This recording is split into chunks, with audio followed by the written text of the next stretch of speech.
Hoş geldiniz. Bugün uzun bir aradan sonra gerçekleşecek olan Tarih Sahnesi programımızın yeni bir bölümüyle karşınızdayız. Yanımızda değerli doktor öğretim üyemiz Mehmet Ali Bolat var. Hocam hoş geldiniz. Hoş bulduk, teşekkür ederim. Öncelikle nasılsınız diye sormak istiyorum. İyiyim, siz nasılsınız, iyi misiniz? Hocam açıkçası yeni akademik yıla girdik.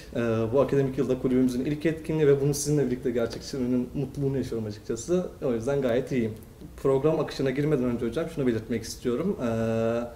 Kulübümüzle ilgili, yaptığımız faaliyetlerle ilgili sizin değerli düşüncelerinizi, fikirlerinizi duymak istiyoruz. Evet, evvela tebrik ediyorum tabii. Hem böyle güzel programı yapmanız, hem bu yıl ilk program benimle yapmanız, hem de geçmişten beri yaptığınız faaliyetlere baktığımda tarih ve tarihçilikle alakalı güzel faaliyetler yürütüyorsunuz. Devamını bekliyoruz ve bizler de hoca olarak destekçileriniz. Aynı süreçlerden biz de üniversitede geçtik. Tarih bölümünde eğitim alırken lisansta dergi çıkardık, kulüp çalışmaları yaptık. Dönüp baktığımızda evet, akademik anlamda çok şey öğrendik ama bir tarih dergisi çıkarmak, bir tarih kulübünde faaliyet yapmak çok değerli. Yani her şeyi sınıfta hocadan alamıyorsunuz. Sizin de gayret etmeniz gerekiyor. O yüzden ben tüm öğrencilerimize kulüp faaliyetlerinde aktif bulunmalarını tavsiye ediyorum, tebrik ediyorum.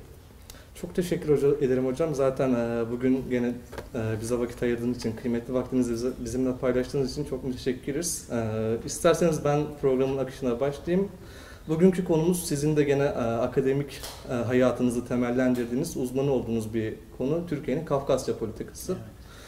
Biz burada masaya yatıracağımız konuyu hocam 3 başlık altına yatırmanın doğru olacağını düşündüm. Öncelikle tarihi müktesebat, Kafkasya'nın süreci, Kafkasya nedir gibi daha basit sorular.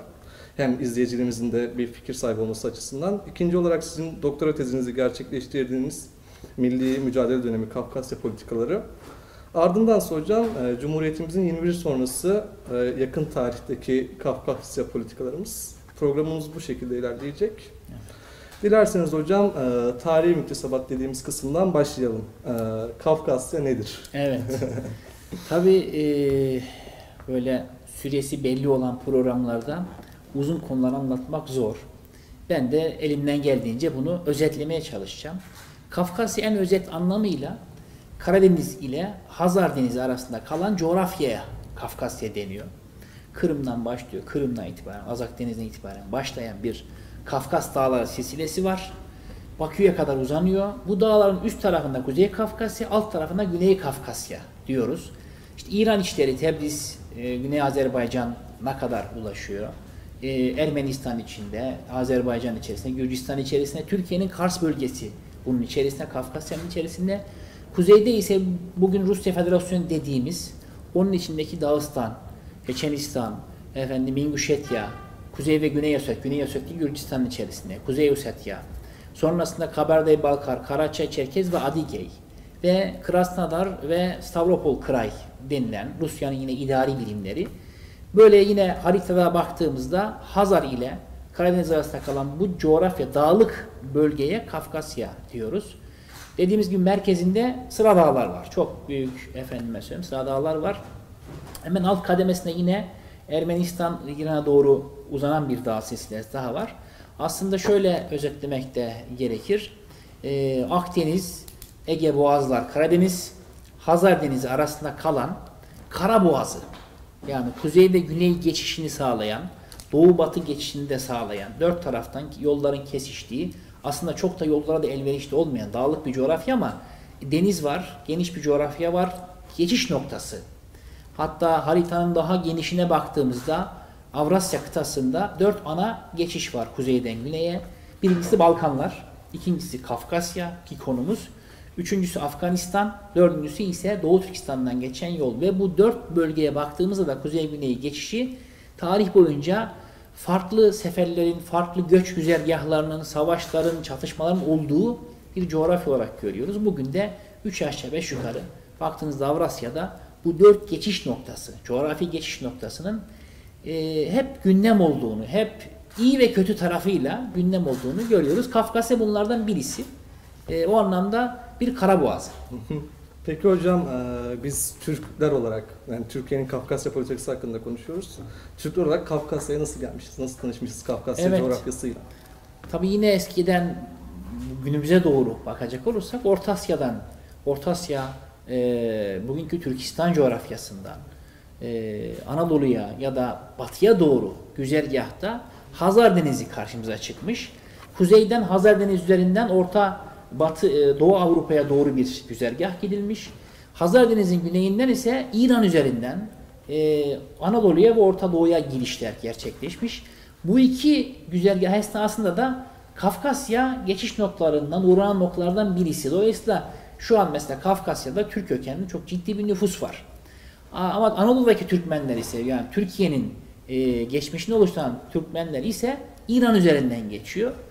Dolayısıyla gerek Selçuklularda bir Kafkasya politik, gerek Osmanlıların klasik döneminde bir Kafkasya her zaman gündemde ve politika halinde. Tabii günümüzün ya da şu anki programın konusu o dönemler olmadığı için böyle bir iki cümleyle özetle geçiyorum. Osmanlı sürekli bu bölgeye hakim olmaya, Kafkasya'ya hakim olmaya çalışmış. Niçin? Orta Asya Türk dünyasıyla, o kökleriyle iletişimi üzerinden sağlıyor.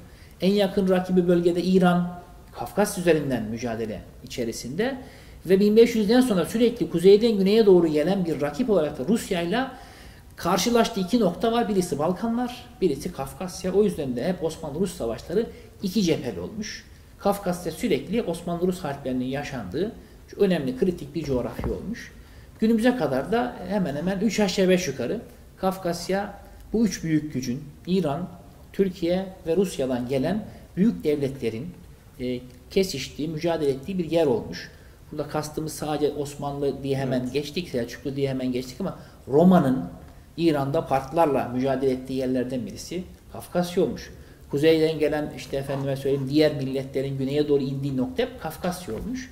O yüzden de hep önemli bir coğrafya olarak görüyoruz tarih boyunca. İslam medeniyetinde gene aynı zamanda ulaşmaya çalıştı. Tabii Hazreti Osman zamanında mesela Kafkasya, İslam Hazreti Osman zamanında 640'lı yıllarda böyle çok erken bir dönem gelmiş. İlk Dağıstan'da İslam kabul edilmiş. Dağıstan yani o günden bugüne İslam'la müşerref olmuş bir memleket ve hala da Müslümanların %99'larda olduğu, çok böyle kesif nüfusunda olduğu bir coğrafya. Çeçenistan daha sonraki süreçte. Ama baktığımızda mesela İslam'ın Kafkasya'da yayılışı o dağlık silsilesi yüzünden zaman almış. En son ne derler kuzey tarafa, Çerkezlere doğru 1850'lerde, 1830'larda biraz daha, hatta şöyle söyleyeyim, biraz yanlış söylemiş olduk. 1770-80'lerden itibaren Çerkezlere ulaşmaya çalışmış. O yüzden erken dönem girmiş İslam Kafkasya ama yayılması, coğrafyası yüzünden biraz zaman almış. Evet hocam, Osmanlı-Rus çatışmalarından bahsettiniz. Gene bunun en yoğun olarak gerçekleştiği zaman bildiğiniz gibi milli mücadele dönemimiz. Bu yüzden hocam sizin de gene doktora tezinizi yazmış olduğunuz milli mücadele dönemi Kafkasya politikaları hakkında biraz neler söyleyebilirsiniz? Aslında şöyle, biz Ruslarla özellikle Moskova'da Moskova Knezliğinin büyümesi, çarlık olması, 1552 Kazan'ı alması, 1555 56 asrına inmesi ve güneye doğru sarkmaya başlaması. 4. Ivan sonraki süreç, Petro, Katerinalar dönemi sürekli bir mücadele içerisindeyiz. Yani Osmanlı, Ruslar arasında sürekli bir mücadele. Hem Kafkasya hem Balkanlarda hem Karadeniz'in kuzeyinde, Ukrayna'da. Fakat benim çalıştığım doktora dönemi ise burada bir istisna oluşturuyor. Biz Ruslarla benim çalıştığım dönem 1919-21 arasında tabiri caizse ittifak yapıyoruz. Yani tabiri caizse derken aslında bizim tarafımız ittifak antlaşması yapmak ve ittifak antlaşması geçmesini istiyor. Rusya tarafı ise İngilizlerle de bir ilişkisi olduğu için, anlaşma yapmaya çalıştığı için Bolşevik Ruslar diyorlar ki ittifak ismi geçmesin, biz zaten ittifak yapıyoruz ama bu bir antlaşma olsun. Yani o yüzden ben tabiri caizse diyorum. Dolayısıyla 500 yıllık bir sürece baktığımızda Türk-Rus ilişkilerinde 3 noktada ittifak var. 3 noktada ilişkiler iyi. Bunların birisi Fransa'nın Mısır'a saldırdığı 1800'lerin başı. Fransız saldırısına karşı Ruslarla Türkler, Osmanlılar ittifak yapıyorlar. İkincisi Hünkar İskelesi Anlaşması dediğimiz yine Mısır'dan Mehmet Ali Paşa'nın ve oğlu İbrahim Paşa'nın kuvvetlerinin İstanbul'a doğru yönün açıldığı, hem Adana'da hem Kütahya'da yapılan muharebeleri kazanması üzerine İstanbul yolunun açılmasıyla Ruslardan yardım istiyoruz. Hünkar İskelesi Anlaşması imzalıyoruz. 1833 41'e kadar devam ediyor. 8 yıl. Onun dışında da benim çalıştığım dönem. 1919 ile 21 arası biz Ruslarla ne yapıyoruz? İşbirliği yapıyoruz. Neye karşı işbirliği yapıyoruz? normalde 500 yıllık rekabet ettiğimiz iki büyük güç anlaşıyorlar. Çünkü Birinci Dünya Savaşı'nda düşmandık, savaştık. Konulara hani çok dalmamak için söylüyorum ama Kafkasya cephesi bizim Ruslarla büyük mücadele yaptığımız, Sarıkamış Harekatı olsun, sonrasındaki süreç olsun, çok zayiat da verdiğimiz, bizim açımızdan en kritik cephelerden birisi. Fakat nihayetinde Rusya'da Bolşevik ihtilali olunca, iki ihtilal, sonuncu gün Bolşevik ihtilali olunca Ruslar savaştan çekilince de Kafkasya'da bizim ilerlediğimiz bir coğrafya. Yani Birinci Dünya Savaşı bittiğinde biz Ruslarla anlaşma yapmış haldeyiz. Brest-Litovsk Antlaşması yaptık. Ve Kafkasya'nın hemen hemen tamamı diyebileceğim şekilde kuzeyde Derbent'e kadar, Dağıstan'ın ortalarına kadar bizim elimizde. Bakü, Ermenistan ve Azerbaycan tamamıyla, İran'daki Güney Azerbaycan tamamıyla, yani Kafkasya'nın %80'lik 90'lık bir kısmı tamamıyla Osmanlı'nın eline geçmiş ve başarılı bir cephe halinde. Askerlerimiz sağlam, ekibimiz sağlam, ordumuz tam teçhiz halde ve orada Kafkas İslam Ordusu kurmuşuz. Ermenilerin işte çok büyük bir Azerbaycan'daki Türklere yapılan katliamı engellemişiz.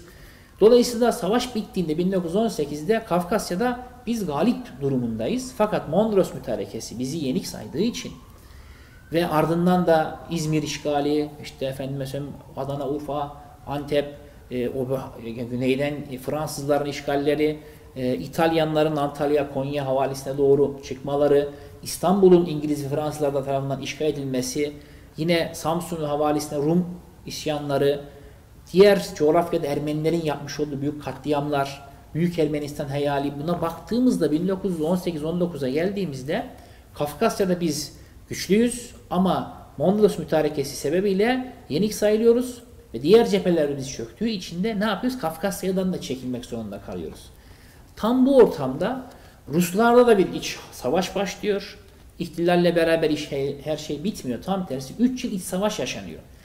O günkü dünyanın en büyük gücü İngiltere, Britanya ve İngiltere ne yapıyor? Bolşevik Ruslara karşı Menşevik Rusları, Çarlık taraftar Rusları destekliyor. Yetmiyor. Odessa'ya Fransız, Yunan ve İngilizler asker çıkarıyor. Yetmiyor. Arhangelsk bölgesi, kuzey bölgelerinde Amerikalılar, Japonlar, yani Rusların topraklarına farklı farklı milletler de asker çıkarıyorlar. Çünkü Bolşevikler savaştan çekildi ve artık eski ittifak ettiği İngiltere, Fransa ile düşman konumuna düştüler ve iç savaş başladı. Rusların içerisinde iç savaş var. Biz ise milli mücadeleye başlamışız. Bir taraftan Yunan işgali var. Bir taraftan Büyük Ermenistan iddiası var. Bir taraftan Fransız, İtalyan, İngiliz işgalleri var. Bu ortamda yaklaşık 500 yıllık rekabeti her iki taraf, Ruslar ve Türkler bir tarafa bırakıyorlar. Diyorlar ki, real politik diyoruz buna. Diyorlar ki biz gerek Bolşevik Rusya olarak ayakta kalacaksak, gerek milli mücadele Türkiye olarak, tabi o gün Türkiye Cumhuriyeti yok. Hala Osmanlı Devleti var ve İstanbul işgal altında. Eğer biz Türkiye olarak Anadolu'da yaşayacaksak tek yolumuz var. İngilizler ve onun desteklediklerine karşı Ruslarla ittifak etmek.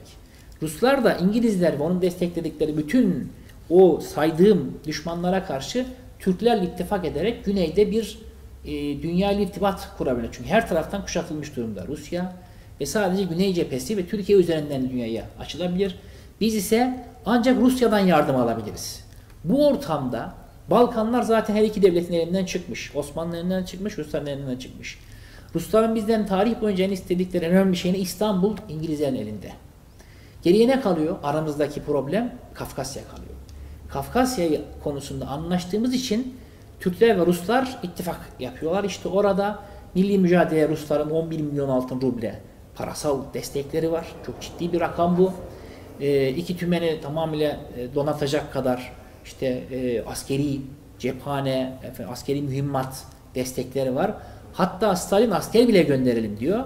Kazım Karabekir ve Mustafa Kemal Paşalar bunları, yani milli mücadele yönetenler bunları doğru bulmadığı için asker istemiyorlar. Siz bize silah gönderin, para gönderin. Biz asker konusunda sıkıntımız yok.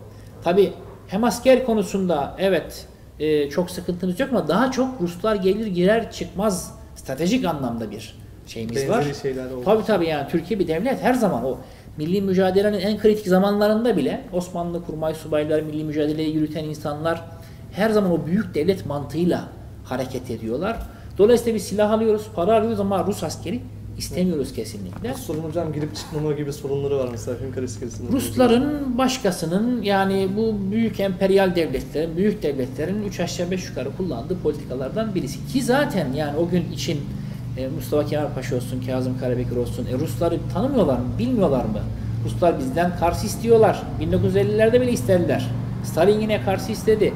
1878'den 1918'e kadar Kars işgal altında. Yani Rusların elinde yani anlaşmayla savaşmışız, yenilmişiz, anlaşma yapmışız ve vermişiz. Daha sonra geri alıyoruz. Tüm Kafkas elimizden çıkmış, Kırım elimizden çıkmış, Balkanlarda bir sürü toprak elimizden çıkmış. Bunu bildiği için Ankara diyelim artık. Yani bunu bildiği için milli mücadele. Ruslardan diyorlar ki biz sizden silah yardımı alırız. Çünkü ortak düşmana karşı savaşıyoruz. İngilizler. Artı para yardımı alırız. Çünkü yani düşünün her yer işgal altında ve sizin silah için, savaşmak için paraya ihtiyacınız var.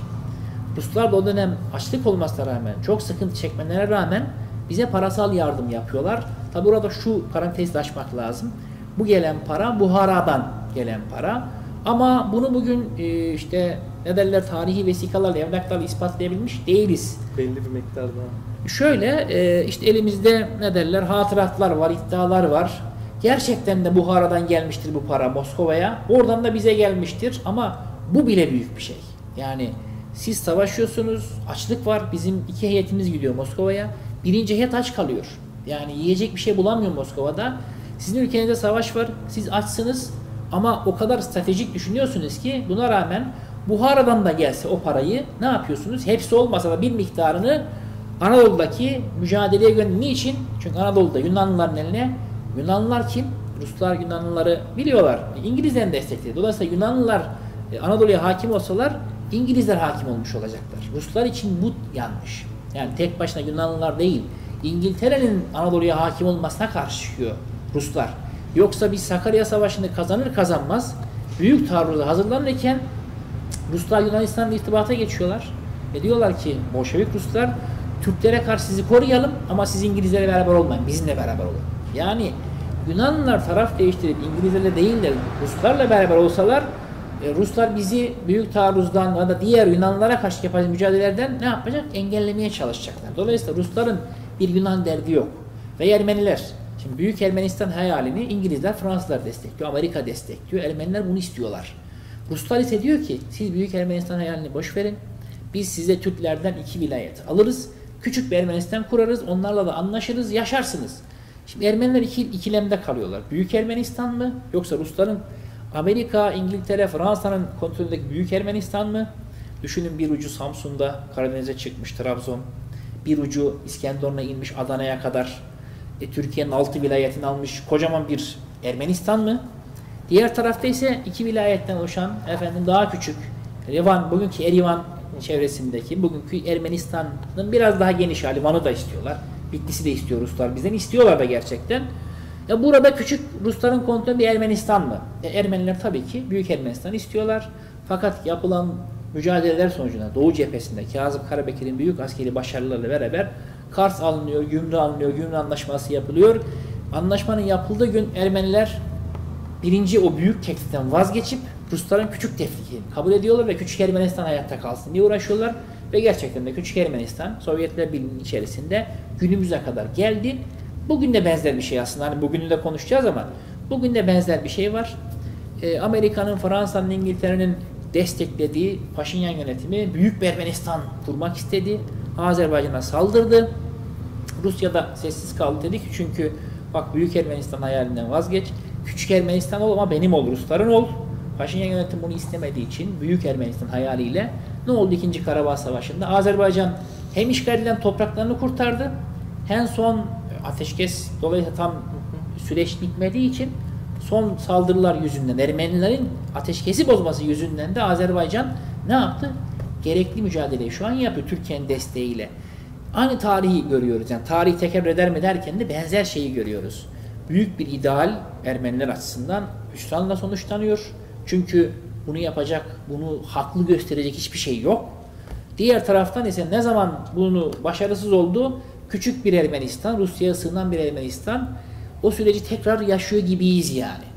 Dönecek olursak biz milli mücadele döneminde bu şartlar yüzünden Ruslarla beraber Türkiye olarak ne yaptık? Moskova Antlaşması'nı imzaladık. 1921, 16 Mart. Sonra Ekim 1921 Kars Antlaşması imzaladık. Tüm Kafkasya devletleriyle beraber ve bugünkü sınırımız, şu an hala geçerli olan sınırımız çizilmiş oldu. Artı Batum Milli Mücadele döneminde ve Kuvayi Milliye sürecinde ne derler? Misak-ı Milli içerisine sayılan Batum'u anlaşmak için vermek zorunda kaldık. Özel bölge olarak Gürcistan'a verdik. Nahçıvan'ı hakeza Ermenistan'a vermişti Rusya. Bolşevikler, sosyalistler Ermenistan'a vermişlerdi.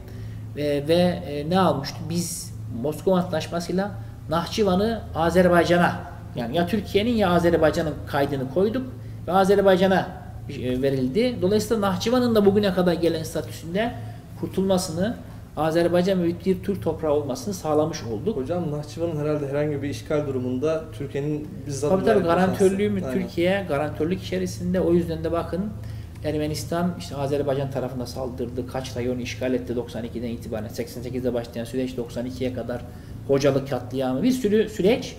Sadece Karabağ almadı yani. Geniş bir coğrafyayı aldı ama Nahçıvan'a saldırmadı.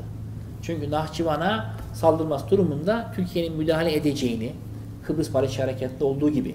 Çünkü Türkiye 100 yıldır ne yapıyor? Uluslararası hukuka riayet eden bir ülke ama haklarını da koruyan bir ülke. Kıbrıs'ta olduğu gibi Nahçıvan'da da efendime söyleyeyim ne yapardı? Müdahale ederdi. O yüzden de Nahçıvan'da herhangi bir sıkıntı yaşanmadı.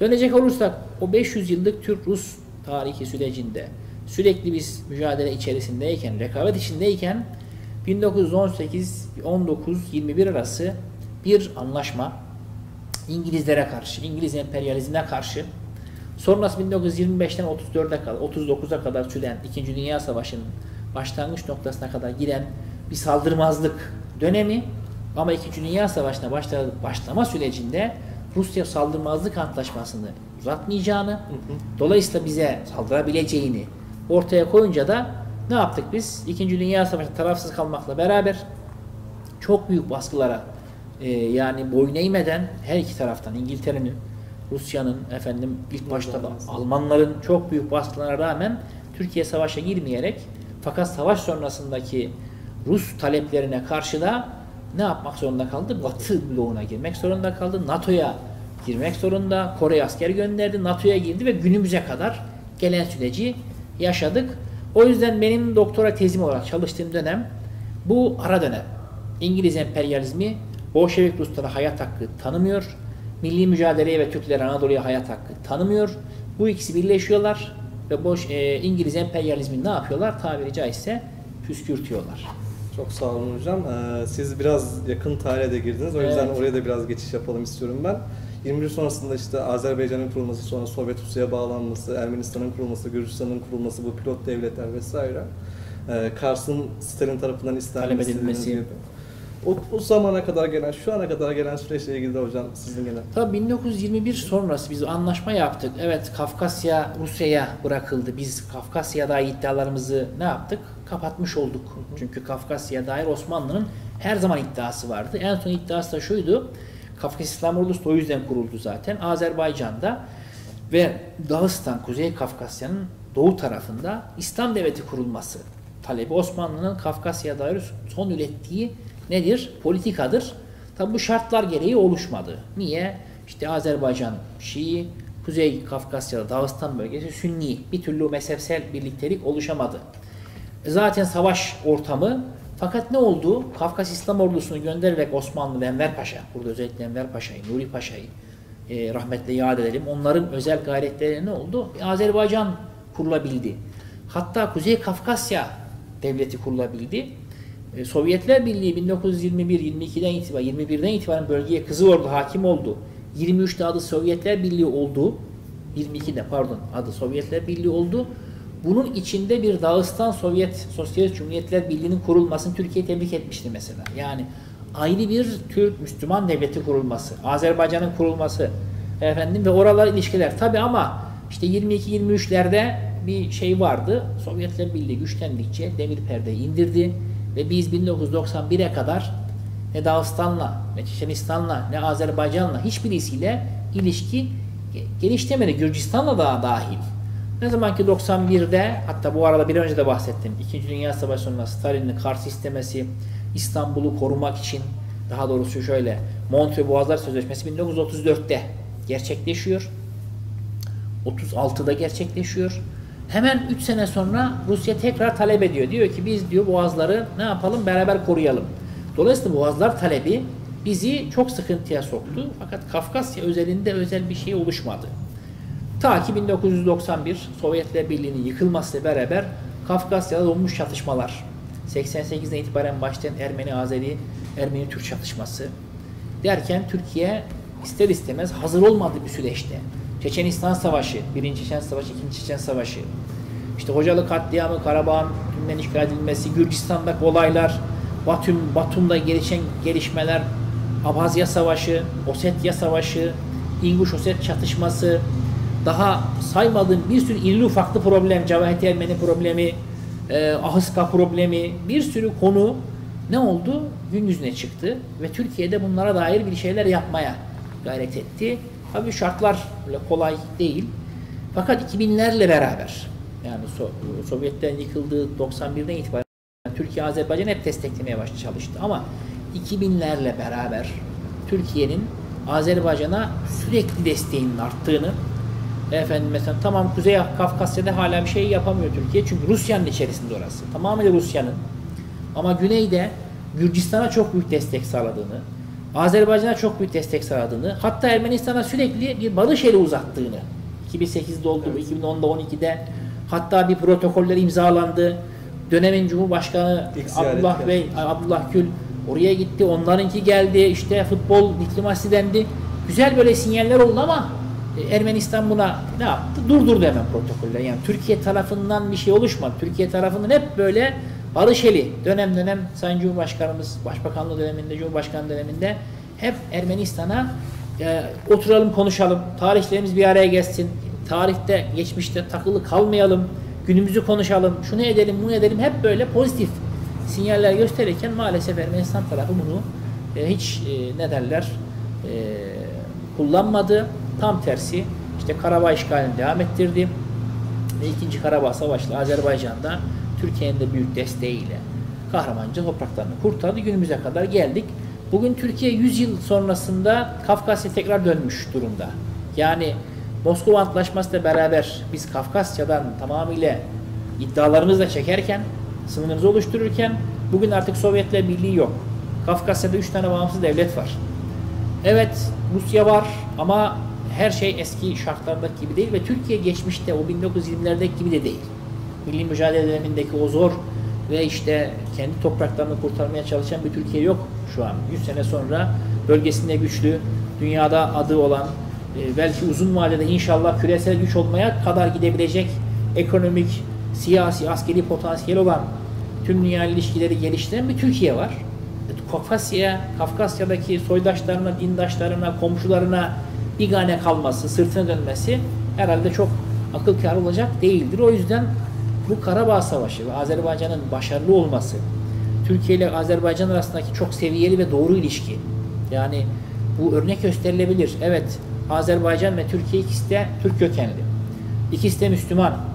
Mezhepsel biraz farklı olsa da tarihi süreç tamamıyla beraber.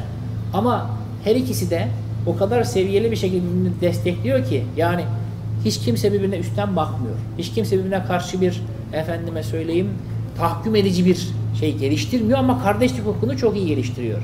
Yani mesela Türkiye çeşitli konularda uluslararası arenada yalnız kaldığında Azerbaycan destek veriyor. Diyor ki ben diyor Türkiye'nin yanındayım, koşulsuz gücüm neyse yanındayım diyor. Aynı şekilde Azerbaycan ihtiyacı olduğunda Türkiye yanındayım diyor. Bu güzel örnek gösterilecek bir iki devlet arası ilişki. Evet, biz rahmetli Ebu Fezelçi Bey'in sözüne katılıyoruz. Bir millet, iki devlet, Azerbaycan ve Türkiye. Bu gerçekten doğru bir cümle. Ama dünyada başka bir sürü böyle ortak millet devletler var. Sıkıntılar yaşıyorlar. Allah nazardan saklasın diyelim. Azerbaycan'la Türkiye arasında ilişkiler çok daha iyi noktaya gelsin. Hocam siz böyle deyince hatırıma gelen ilk yakın zamanda bizim ülkemizde çok büyük yangınlar oldu. Azerbaycan askerleri mesela sürekli bizimle beraberlerdi. Tabii ki. Ya diğer taraftan hani o tip konunun da biraz dışına çıkıyoruz ama Bu tip insani ihtiyaçlar da Türkiye, İsrail'in de yanında, Yunanistan'ın da yanında, kimin yangını olsa yanında, kimin başına bir şey gelse. Çünkü Türkiye'nin halkı, inançları, tarihi bunu gerektirir. Yani biz mazlumun dinini sormayız. İhtiyaç sahibine ya seninle bizim problemimiz vardı, bugün oh olsun demeyiz yani.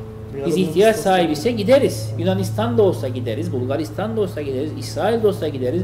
Kim olursa olsun ihtiyaç sahibinin yanına duran bir milletiz, duran bir devletiz. Yani Türkiye Cumhuriyeti de, Osmanlı'da, Selçuklu'da bizim son 1000 yıllık sürecimize baktığınızda istisnai hatalar olabilir ama genel devlet politikamız, genel millet politikamız budur. Mazlumun yanında durmak. Hocam şu anda zaten bildiğim kadarıyla Türkiye dünyada en çok yardım yapan ülkeler sırasında birinci sırada. Tabii. Türkiye en zengin ülke mi? Değil. Ama gönlü en zengin ülke. Aynen öyle. Yani onu söyleyeyim. Türkiye dünyadaki gönlü en zengin ülke. İmkanları doğrultusunda en büyük yardımı devlet kurumlarıyla, sivil toplum kuruluşlarıyla Kafkasya'dan çıktı ama her türlü çalışma yapan bir ülke Türkiye. Hocam o zaman hazır Kafkasya'dan çıkmışken Dönelim mi? Tabii dönecek olacak. Son olarak söylemek istedikleriniz varsa siz de belirtin. Sizin de vaktinizi daha fazla almak istemeyiz. Estağfurullah. Yok, Kafkasya'yı böyle bir aslında özetlemiş oldum. Bilmiyorum, zamanı inşallah çok aşmamışızdır. Yok hocam. Yoksa Kafkasya çok konuşulacak konu. Her konu saatlerce konuşabilecek önemli bir coğrafya. Türkiye için de çok önemli. Çevresinde çok önemli bir coğrafya. Peki hocam, bugün bizim aramızda olduğunuz için, bize katıldığınız için çok teşekkür ederiz. Teşekkür ediyorum. Sayın izleyiciler, siz de bu programı izlediniz. Bundan sonra Tarih Sahnesi programları peşi sıra devam edecek. Sağlıcakla kalın.